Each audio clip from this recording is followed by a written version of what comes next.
오늘 종료주일인데요.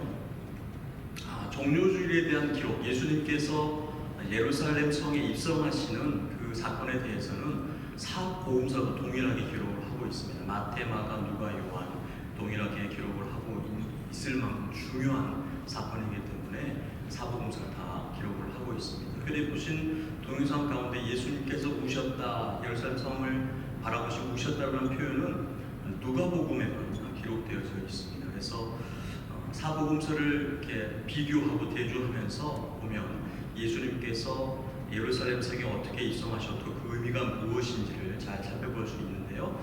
오늘은 마가복음을 중심으로 저희가 계속해서 마가복음을 살펴보고 있기 때문에 마가복음에서 말씀하는 예수님의 예루살렘 입성 이 사건에 대해서 한번 살펴보도록 하겠습니다. 다음 화면이 거미가 나와가지고 좀 이상해 하실 수 있는데요. 제가 이 거미 이야기에서 시작을 하려고 그럽니다. 거미 좋아하십니까? 안 좋아하십니까? 예. 거미는 다들 안 좋아하시는군요. 저희 막내 예솔이가 제일 싫어하는 것이 거미입니다. 거미. 뭐 지렁이도 잡아서 막 이렇게 만지고 그러는데 집에서 거미를 보면 그렇게 소리를 지르고 저한테 뛰어와서 거미를 빨리 잡아 죽이라고 이렇게 너무 무섭기 때문에 너무나도 유명한 스파이더맨, 거미를 소재로 한 판타지 영화인데요. 남자아이들 대부분은 이 스파이더맨에 대한 환상이 있어서 한 번쯤은 다 흉내를 내보았을 것입니다. 제 아들 건이도 어릴 때 스파이더맨 흉내를 내면서 여기저기 막 뛰어다니고 벽을 기어 오르려고 했던 그런 것도 있었던 것 같습니다. 지금 보시는 이 거미, 전 세계적으로 약 거미가 3만 종의 거미가 있다고 그러는데 그 가운데에 노랑 영랑거미라는 거미가 바로 이 거미입니다. 원래 배회성 거미로 산란기가 되면 벽과의 식물인 벼와 갈대 등의 잎을 3번 접어서 그 사이에 집을 짓는다고 그럽니다. 이때 만든 집, 그 집이 주머니 영랑 같다고 해서 영랑거미라고 부른다고 그럽니다.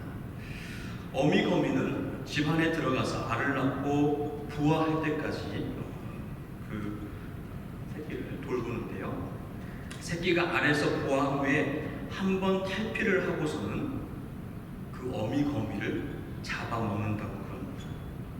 근데 이 어미거미는 그것을 알고서도 알을 낳고 부화할 때까지 그 새끼의 곁을 지키는 것입니다. 지금 어미거미가 새끼 거미에게 잡아먹히고 남겨진 부분이 있는 사진입니다.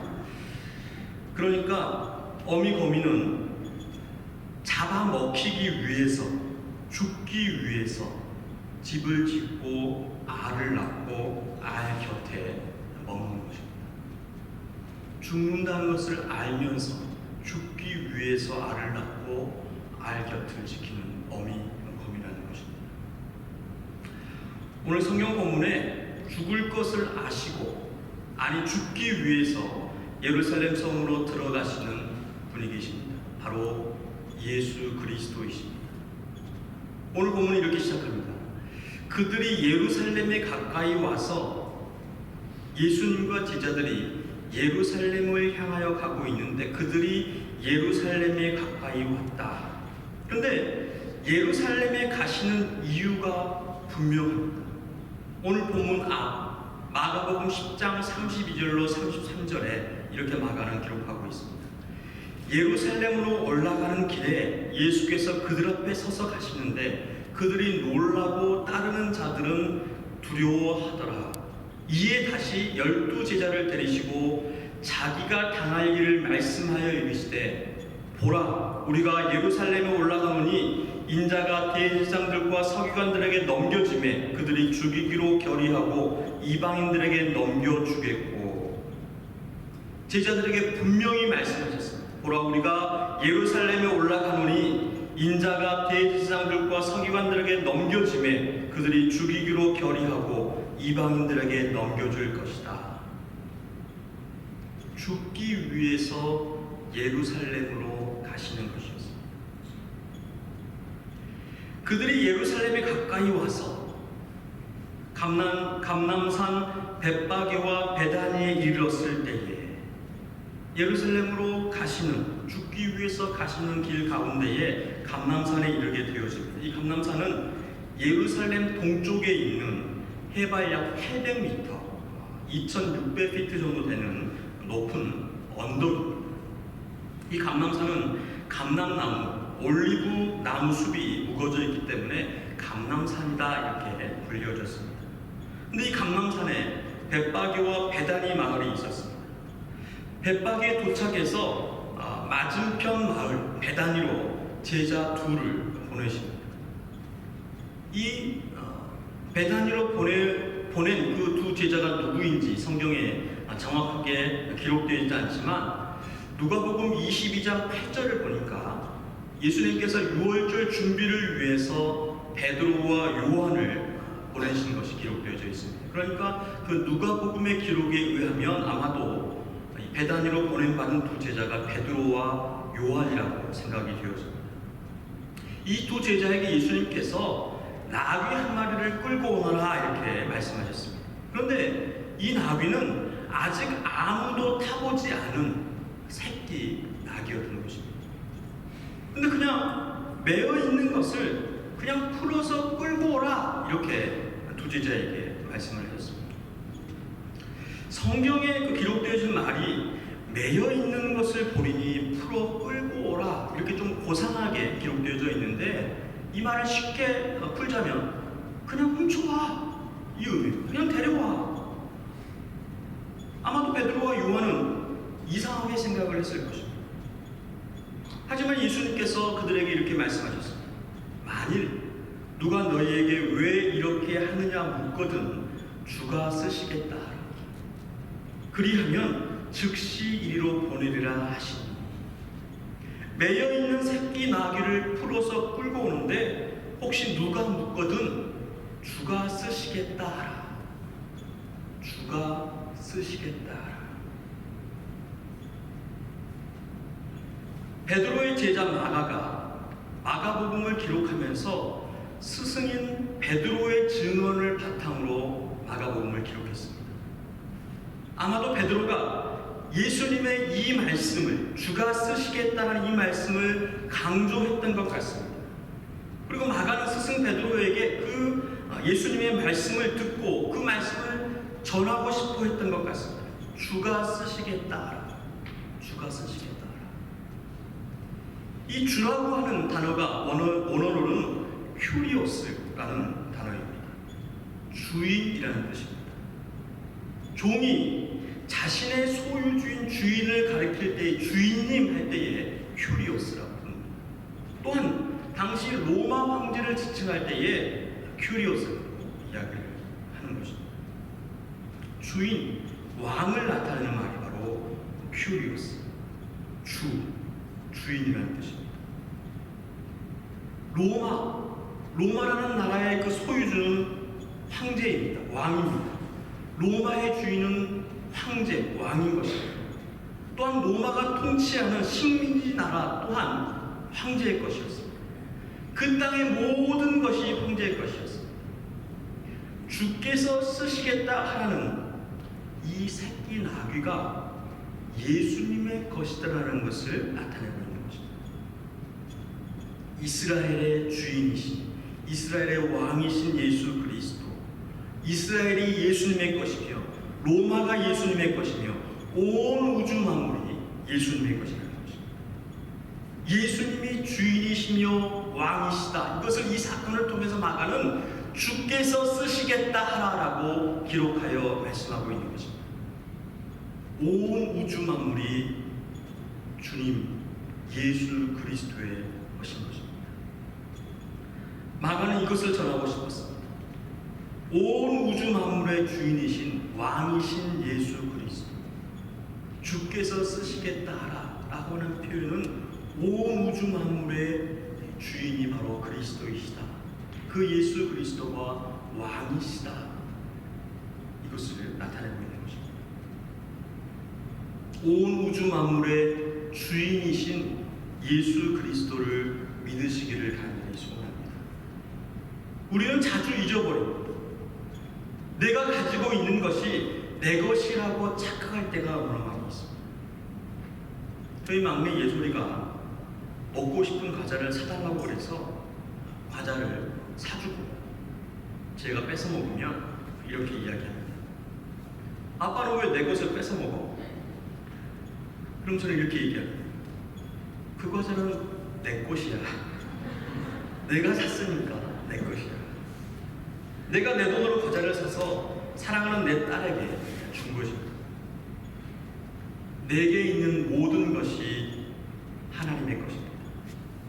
돈도 집도 차도 생명도 자녀도 온 우주 만물이 온 천지 만물이 그것을 지으신 하나님의 것이라는 것입니다. 이것을 다윗은 역대상 29장 11절에 이렇게 고백을 합니다. 여호와여 위대하심과 권능과 영광과 승리와 위엄이 다 주께 속하였사오니 천지에 있는 것이 다 주의 것이로소이다. 여호와여 주권도 주께 속하였사오니 주는 높으사 만물의 머리이심이니이다. 천지에 있는 것이 다 주의 것이로소이다라며 다윗은 고백을 하고 있는 것입니다. 천지의 주인이신 우리의 아버지 하나님께서 사랑하는 자녀에게 주셨습니다. 먼저는 독생자 아들 예수 그리스도에게 그 천지 만물의 소유를 넘겨주었습니다. 그리고 그 아들 예수 그리스도께서 십자가에 죽으심으로 그 핏값으로 사신 우리 성도와 교회에게 그 소유권을 주었다는 그런 사실입니다. 마가가 기록한 주께서 쓰시겠다 하는 예수님이 온 우주 만물의 주인이심을 왕이심을 만천하에 선포한 것이었습니다. 우리의 주인이시며 온 천하 온 우주 만물의 주인이신 예수님을 믿으시기를 간절히 소원합니다. 내 것이 아님을 믿는 것, 내 것이 다 하나님의 것임을 믿는 것이 얼마나 큰 믿음인지 모릅니다. 이러한 믿음은 우리의 인생관을, 우리 인생의 가치가 무엇인지를 바꾸는 그러한 믿음이라는 것입니다. 내 것이 다 하나님의 것이라고 하는 믿음이 있을 때에 우리는 우리의 인생을 어떻게 살아야 되는지 그것을 다시 한번 생각하게 되는 것이고, 우리가 무엇을 위해서 일을 하고 있는지, 무엇을 위해서 돈을 벌고 있고, 무엇을 위해서 자녀를 키우고 있는지 우리 인생의 그 가치와 인생관이 바뀌게 되어지는 것입니다. 이것이 바로 복음입니다. 복음이 이것을 우리에게 알려주고 있는 것입니다. 온 우주 만물이 내가 가지고 있는 것, 나의 생명, 나의 자녀까지도 하나님의 것이다. 이러한 믿음을 복음이 우리에게 알려주고 있는 것입니다. 예수님의 말씀대로 행하여서 두 제자가 나귀 새끼를 예수님께로 끌고 옵니다. 그리고 자기들의 그 겉옷을 그 위에 얹었습니다. 그러자 예수님께 그 위에 타셨다라고 마가복음 기록하고 있습니다. 그리고 예루살렘 성으로 들어가십니다. 예수님께서 새끼 나귀를 타고 예루살렘 성에 들어가셨습니다. 새끼 나귀를 타고 예루살렘에 들어가셨습니다. 이것은 그냥 즉흥적으로 우연히 일어난 사건이 아니라 구약에서 스가랴 선지자가 이미 예언한 그러한 예언이었습니다. 스가랴 9장 9절에 시온에 따라 크게 기뻐할지어다, 예루살렘에 따라 즐거이 부를지어다. 보라, 내 왕이 내게 임하시나니 그는 공의로우시며 구원을 베푸시며 겸손하여서 나귀를 타시나니 나귀의 작은 것 곧 나귀 새끼. 예수님께서 새끼 나귀를 타고 예루살렘에 들어가시는 이 사건은 그냥 즉흥적으로 우연히 일어난 일이 아니라 이미 구약에서 선지자를 통해서 예언되어진, 그렇게 예수님께서 예루살렘에 들어가실 것이라고 하는 그 예언이 있었던 것입니다. 예수님께서 예루살렘 성에 들어가시는 것, 나귀 새끼를 들어가시는 것은 이미 예언된 일이었습니다. 근데 왜 새끼 나귀를 타셨는가? 예수님은 공의로우시며 구원을 베푸시는 분이신데 겸손하셔서, 험불하셔서, 그분이 겸손하셔서 나귀의 작은 것, 나귀의 새끼를 타셨다라고 말씀하는 것입니다. 큰 말이 아닌, 화려한 마차가 아닌 작은 새끼 나귀를 타고 예루살렘 성으로 들어가셨습니다. 참 이스라엘의 왕이시며 온 우주 만물의 주인이신 예수님께서 겸손하게 새끼 나귀를 타시고 예루살렘 성에 들어가셨습니다. 뭘 하기 위해 들어가셨어요? 뭘 하기 위해서? 죽으시기 위해서. 죽으시기 위해서, 죽을 것을 아시고 죽으시기 위해서 예루살렘 성으로 들어가셨습니다. 이에 많은 사람들이 자기들의 겉옷을 길에 펴고 들에서 벤 나뭇가지를 길에 펴며 소리 지르고 찬미합니다. 호산나 찬송하리로다. 주의 이름으로 오시는 이여 찬송하리로다. 오늘 우리 조상 다윗의 나라여 호산나 호산나 찬양했던 것입니다. 저희들이 예배를 시작하면서 들었던 찬양 호산나, 그 호산나라는 그 단어의 의미는 구하옵나니 이제 구원하옵소서라는 의미입니다. 구하옵나니 이제 구원하옵소서. 그런데 이 말은 시편 118편 25절에 나온 그런 단어입니다. 여호와여 구하옵나니 이제 구원하옵소서. 여호와여 우리가 구하옵나니 이제 형통하게 하소서라는 시편 118편 25절의 말씀을 인용하여 찬미하였던 그러한 단어입니다. 그런데 마가는 사람들이 예수님을 어떻게 불렀는가에 주목을 했던 것 같습니다. 베드로가 증언을 하는데 그 증언 속에서 그때 사람들이 어떻게 예수님을 부르며 찬양했는가, 거기에 마가는 주목을 했던 것 같습니다. 그래서 그들이 예수님을 어떻게 찬미했는가를 의도적으로 마가는 이렇게 기록합니다. 호산나 찬송하리로다. 주의 이름으로 오시는 이여. 주의 이름으로 오시는 이여. 마가뿐만 아니고 누가와 요한도 주의 이름으로 오시는 이여라고 기록을 하고 있는데, 누가와 요한은 주의 이름으로 오시는 이여 왕이시여라고 정확하게 지칭을 하고 있습니다.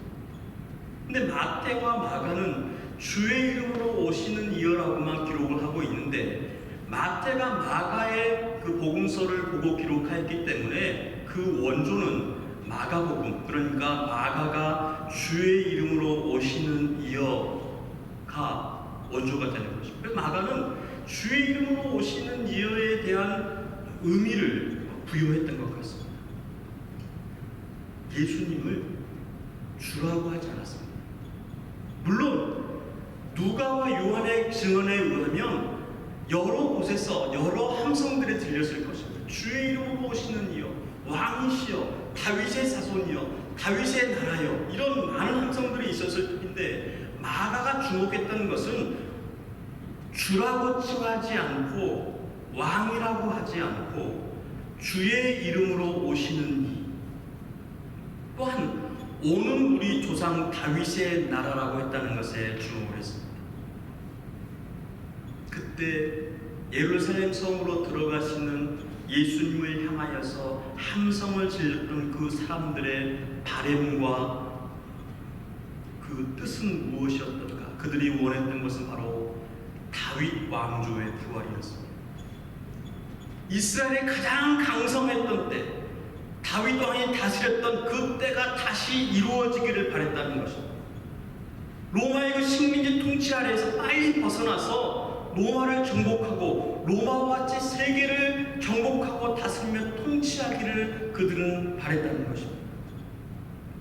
현세의 번영과 형통을 그들은 원했습니다.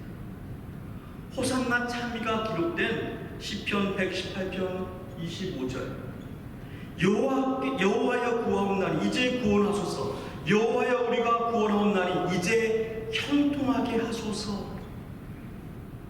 이 의미를 더욱 상기하면서 예수 그리스도에게 환호하는 것입니다.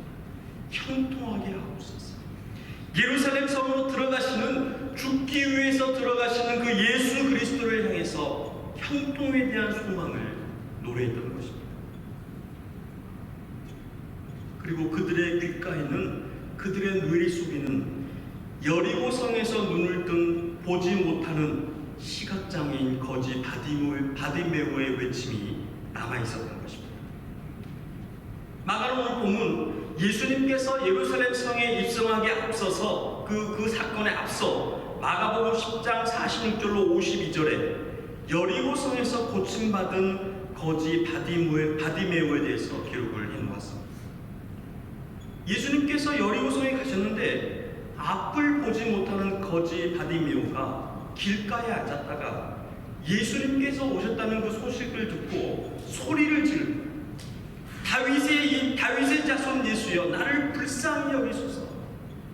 그래서 사람들이 조용히 하라고 그러고 너무 시끄럽다고 그러고, 그러자 이 바디메오가 더 큰 소리로 다윗의 자손이여 나를 불쌍히 여기소서, 다윗의 자손이여라고 부르짖었던 것입니다.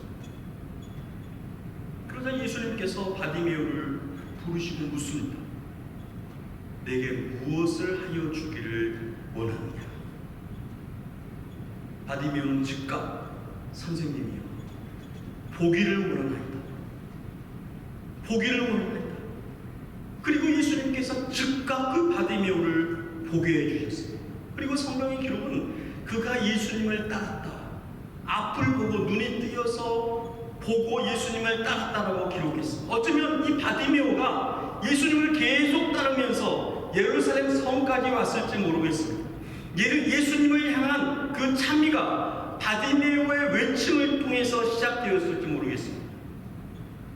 함께 찬양하며 찬미한 사람들은 이 바디메오가 앞을 보게 된 기적, 이것을 생각하고 기억하면서 그러한 기적이 자신들의 삶에도 나타나기를 바라면서 호산나 호산나 외치며 큰 소리로 노래하며 따랐다는 것입니다. 그들의 겉옷을 벗어서 땅바닥에 펼치며 종려나무 가지를 꺾어서 힘차게 흔들며 예수님을 환호하며 찬양을 했습니다. 그들은 예수님께서 예루살렘 성에 왜 들어가시는지, 그 들어가시는 이유에 아무런 관심도 없었습니다. 제자들도 왜 예수님께서 예루살렘 성으로 들어가시는지 그 가르치심을 다 잊어버렸습니다. 그리고 제자들도 외치는 사람들과 함께 동일한 마음으로 현세의 형통과 번영을 꿈꾸면서 예수님께서 왕으로 등극하시면, 이스라엘의 왕으로 오르시면 그 좌우편에 누가 앉을 것인지 그 한 자리를 꿈꾸면서 예수님을 따랐다는 것입니다. 예수님께서 왜 예루살렘 성에 들어가셨습니까? 인자가 온 것은 섬김을 받으려 함이 아니라 도리어 섬기려 하고 자기 목숨을 많은 사람의 대속물로 주려 합니다. 죽기 위해서 예루살렘 성으로 들어가셨습니다.